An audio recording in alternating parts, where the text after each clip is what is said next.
Hello friends, कैसे हैं आप सब। आई होप आप सब बिल्कुल ठीक होंगे। Welcome back to my class Jyoti Gupta English teacher. Friends, आइए हम जानते हैं प्रेजेंट परफेक्ट कंटिन्यूअस टेंस के बाद में आने वाले पास्ट परफेक्ट कंटिन्यूअस टेंस को। अभी लास्ट की वीडियो में मैंने आपको प्रेजेंट परफेक्ट कंटिन्यूअस टेंस को डिटेल में समझाया है एंड आज हम स्टार्ट करने जा रहे हैं पास्ट परफेक्ट कंटिन्यूअस टेंस। तो इस वीडियो में हम जानने वाले हैं कि पास्ट परफेक्ट कंटिन्यूअस टेंस में क्या पहचान है, ट्रांसलेशन करने के क्या रूल्स एंड रेगुलेशंस हैं, इसकी परिभाषा क्या है। तो आइए स्टार्ट करते हैं पास्ट परफेक्ट कंटिन्यूअस टेंस। तो पहले इसके अर्थ को जानेंगे, इसकी परिभाषा को जानेंगे फ्रेंड्स। तो पास्ट की हिंदी होती है भूतकाल एंड परफेक्ट की हिंदी पूर्व एंड कंटिन्यूअस की हिंदी अपूर्व, पहले ही बता चुकी हूँ। कंटिन्यूअस का मतलब होता है इम्परफेक्ट यानी अपूर्व। टेंस की हिंदी होती है काल। तो अपूर्व पूर्व भूतकाल यानी बीता हुआ समय। तो इसकी डिफिनीशन क्या होगी। तो पास्ट परफेक्ट कंटिन्यूअस टेंस में काम का इनकम्प्लीट होना पाया जाता है, काम कंप्लीट नहीं रहता एंड काम पास्ट टेंस में हो रहा होता है। तो इसको हम कहते हैं पास्ट परफेक्ट कंटिन्यूअस टेंस। तो आइए हम जानते हैं कि पास्ट परफेक्ट कंटिन्यूअस टेंस की पहचान क्या है, जिसको इंग्लिश में कहते हैं रिकॉग्नाइजेशन। तो मैं पहले ही बता चुकी हूँ आपको फ्रेंड्स कि सेंटेंस के लास्ट को ही देख करके सेंटेंस की पहचान की जाती है। जैसे अभी प्रेजेंट परफेक्ट कंटिन्यूअस टेंस की पहचान थी रहा है, रही है, रहे हैं, मतलब रहा के बाद में है आता था।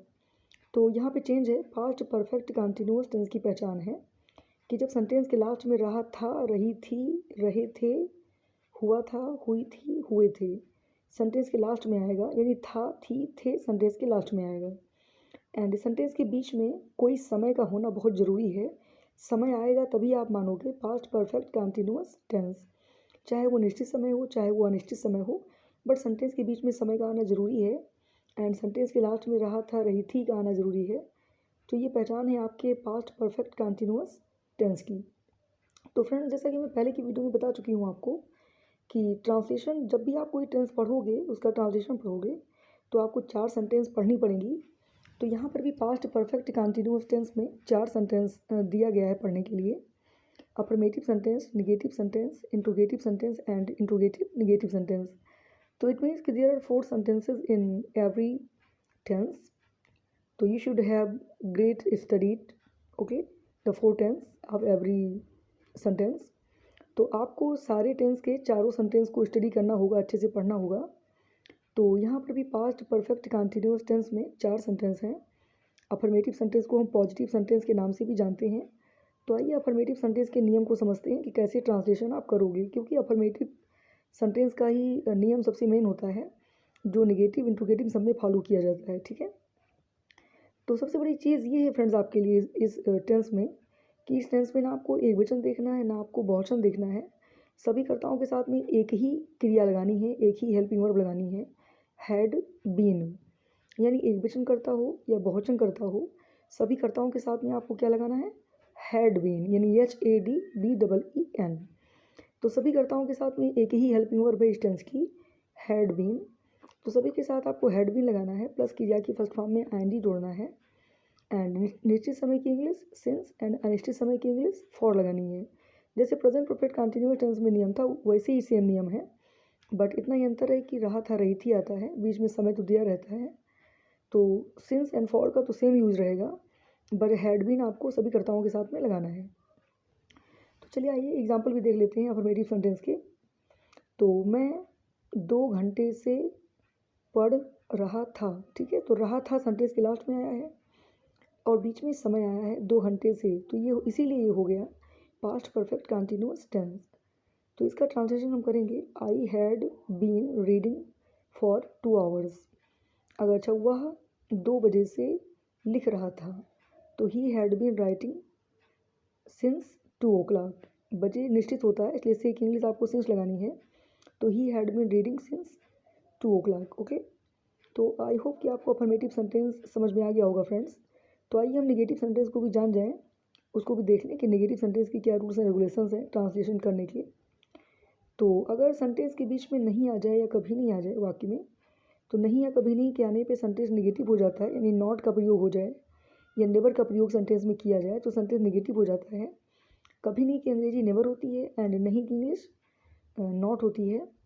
तो अगर नहीं आ रहा है, सेंटेंस नेगेटिव है, तो आपको हैड और बीन के बीच में नॉट जोड़ना पड़ेगा। यानी निगेटिव बनाने के लिए सेंटेंस को हैड के जस्ट बाद में आपको नॉट लगाना है, नॉट के बाद में बीन लगाना है, ठीक है। और चारों सेंटेंस में क्रिया की फर्स्ट फॉर्म का यूज करना है प्लस आईएनजी ऐड करना है। तो जैसे मैं 2 सप्ताह से नहीं लिख रहा था, तो देखिए नहीं आ गया है तो सेंटेंस नेगेटिव है और सारे नियम अफर्मेटिव के लागू किए जाएंगे नियम को। तो मैं 2 घंटे से नहीं लिख रहा था, तो आई हैड नॉट बीन लगाएंगे आप। तो I had not been reading, ठीक है, पढ़ रहा था। तो I had not been reading 2 सप्ताह, सप्ताह को अनिश्चित माना जाता है इसलिए फॉर लगाएंगे, फॉर 2 वीक्स, राइट। अच्छा, तुम 2 घंटे से नहीं पढ़ रहे थे, तो you had not been reading for 2 hours, right. तो अगर निगेटिव सेंटेंस है तो उसमें सारे नियम तो अफर्मेटिव ही फॉलो करने हैं आपको, बट केवल नहीं की इंग्लिश आपको नॉट लगानी है हैड के जस्ट बगल में, एंड उसके बाद में बीन जोड़ना है, फिर क्रिया की फर्स्ट फॉर्म में आपको एनजी प्लस करनी है। तो आइए जानते हैं इंट्रोगेटिव सेंटेंस को फ्रेंड्स। तो इंट्रोगेटिव सेंटेंस, जिसमें सेंटेंस के लास्ट में जब क्वेश्चन मार्क आए तो सेंटेंस को इंट्रोगेटिव कहा जाता है। एंड इंट्रोगेटिव सेंटेंस 2 प्रकार के होते हैं, पहला yes no type interrogative and दूसरा question word type interrogative sentence. तो अगर आपका सेंटेंस इंट्रोगेटिव सेंटेंस आपका यस नो टाइप है, यानी क्या से स्टार्ट हो रहा है, तो क्या की अंग्रेजी आपको व्हाट नहीं लिखनी है, क्या की इंग्लिश आपको हैड लगाना है, सभी कर्ताओं के साथ हैड, फिर कर्ता के बाद में बीन जोड़ना है प्लस क्रिया की फर्स्ट फॉर्म में आईएनजी।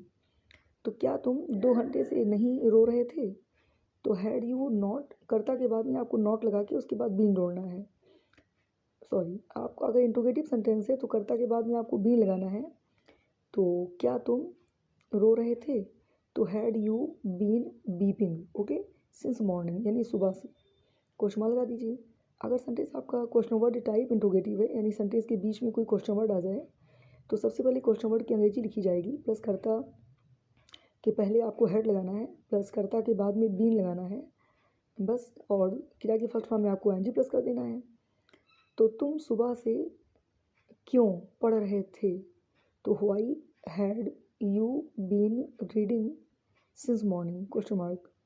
तो फ्रेंड्स, आई होप कि आपको समझ में आ गया होगा पास्ट परफेक्ट कंटिन्यूअस टेंस, इसकी पहचान, इसके चारों सेंटेंस के rules and regulations. I hope कि अब आपको पास्ट परफेक्ट कंटिन्यूअस टेंस का ट्रांजिशन करने में आसान हो जाएगा आपके लिए मेरी वीडियो के through.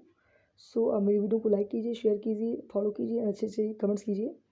So thank you so much, bye friends.